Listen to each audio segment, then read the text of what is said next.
वजीर आजम का textile, cement और स्टील समेत बड़ी सनतों पर 10% सुपर टैक्स लगाने का ऐलान। सालाना 15 करोड़ रुपए से जायद कमाने वालों पर भी 1% टैक्स आयद करने का ऐलान कर दिया गया। सुपर टैक्स के ऐलान के बाद पाकिस्तान स्टॉक मार्केट क्रैश कर गई। 100 इंडेक्स में शदीद मंदी, 100 इंडेक्स में 2055 पॉइंट्स की कमी। कारोबार 41,000 पॉइंट्स की सतह पर बंद हुआ। डॉलर की कदर में एक रोज़ की कमी के बाद दोबारा इजाफा। डॉलर दौरान ट्रेडिंग 1 रुपया 27 पैसे महंगा। मार्केट के अख्ताम पर इंटर बैंक में अमरीकी डॉलर 25 पैसे महंगा होकर 207 रुपये 48 पैसे पर बंद हुआ। पंजाब असम्बली में अहम कानून साजी। वज़ीर आला पंजाब को ओहदा छोड़ने के बाद मिलने वाली मुतअद्दिद मराद के खात्मे का बिल मंजूर। वज़ीर आला और वज़रा की मराद बहाल। पंजाब असम्बली को महकमा कानून के मातहत करने के ऑर्डीनेंस की भी मंजूरी। सरकारी मुलाजमीन के खिलाफ सख्त सजाएं देने का कानून ख़त्म कर दिया गया। लाहौर के ईवान इकबाल में बजट इजलास डिप्टी स्पीकर दोस्त मोहम्मद मज़ारी की सदारत में हुआ। वज़ीर आला पंजाब हमजा शहबाज ने खिताब करते हुए कहा कि मुल्क की सियासी तारीख डॉक्टर आरिफ अलवी को आइन शिकन सदर के तौर पर याद रखेगी। लॉन्ग मार्च के दौरान तोड़ फोड़ के 15 मुकदमात में साबिक वज़ीर आज़म इमरान खान की अबूरी ज़मानत 6 जुलाई तक मंजूर हो गई। अदालत ने पुलिस को गिरफ्तारी से रोक दिया। इमरान खान की 5-5 हज़ार रुपये मालियती मचलकों के एवज अबूरी ज़मानत मंजूर करते हुए पुलिस से रिकॉर्ड तलब कर लिया गया। महंगाई के सताए अवाम के लिए बुरी खबर। कराची वालों के लिए बिजली 5 रुपये 27 पैसे फ़ी यूनिट महंगी।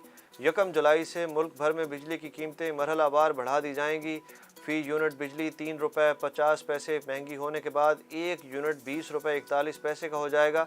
1 अगस्त से बिजली का बुनियादी टैरिफ बढ़कर 23 रुपये 91 पैसे फ़ी यूनिट, जबकि 1 अक्टूबर से बिजली का फ़ी यूनिट 24 रुपये 82 पैसे का हो जाएगा। पंजाब असम्बली के 20 हलकों में ज़िमनी इंतखाबात। नाखुशगवार वाक़यात से बचने के लिए पंजाब के 10 अजला में दफ़ा 144 नाफिज कर दी गई। नोटिफिकेशन जारी।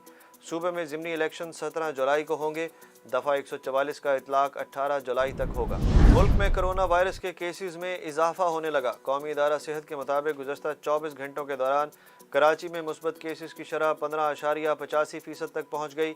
मुल्क में कोरोना के मुस्बत केसेस की शरह 2.22% रिकॉर्ड, जबकि सिंध में मुस्बत केसेस की शरह 6.10% तक रही।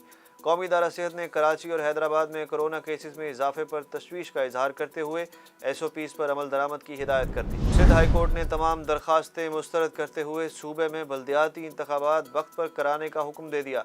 जस्टिस जुनेद गफ्फार की सरबराही में सिंध हाई कोर्ट के 2 रुकनी बेंच ने बल्दियाती इंतखाबात रोकने के हवाले से दरखास्तों की समाअत की। सिंध में बल्दियाती इंतखाबात का पहला मरहला 26 जून को होगा। अमरीकी सुप्रीम कोर्ट की शहरियों को अवामी मकामात पर असला ले जाने की इजाज़त। अमरीकी सेनेट में 3 दहाइयों बाद पहले गन कंट्रोल बिल की मंजूरी। अमरीकी सेनेट के 66 अरकान ने इस बिल के हक में वोट दिया, जबकि 33 ने इसकी मुखालफत की। डेमोक्रेट पार्टी के 51 और रिपब्लिकन पार्टी के 15 अरकान ने बिल के हक में वोट दिया। पाकिस्तान क्रिकेट बोर्ड का 15 बिलियन रुपए का बजट मंजूर। PCB का सेंट्रल कॉन्ट्रैक्ट में खिलाड़ियों की तादाद और मुआवजों में इजाफे का ऐलान। पाकिस्तान क्रिकेट बोर्ड के बोर्ड ऑफ गवर्नर ने आइंदा माली साल के लिए 15 अरब रुपए के बजट की मंजूरी दे दी। सेंट्रल कॉन्ट्रैक्ट याफ्ता खिलाड़ियों की तादाद 20 से बढ़ाकर 33 कर दी गई। पाकिस्तान क्रिकेट बोर्ड के चेयरमैन रमीज राजा का कहना है कि अगर चेयरमैन क्रिकेट बोर्ड को हटाना आइन में शामिल है तो ठीक है, लेकिन जब चीज़ें ठीक चल रही हैं तो चेयरमैन की तब्दीली नहीं बनती।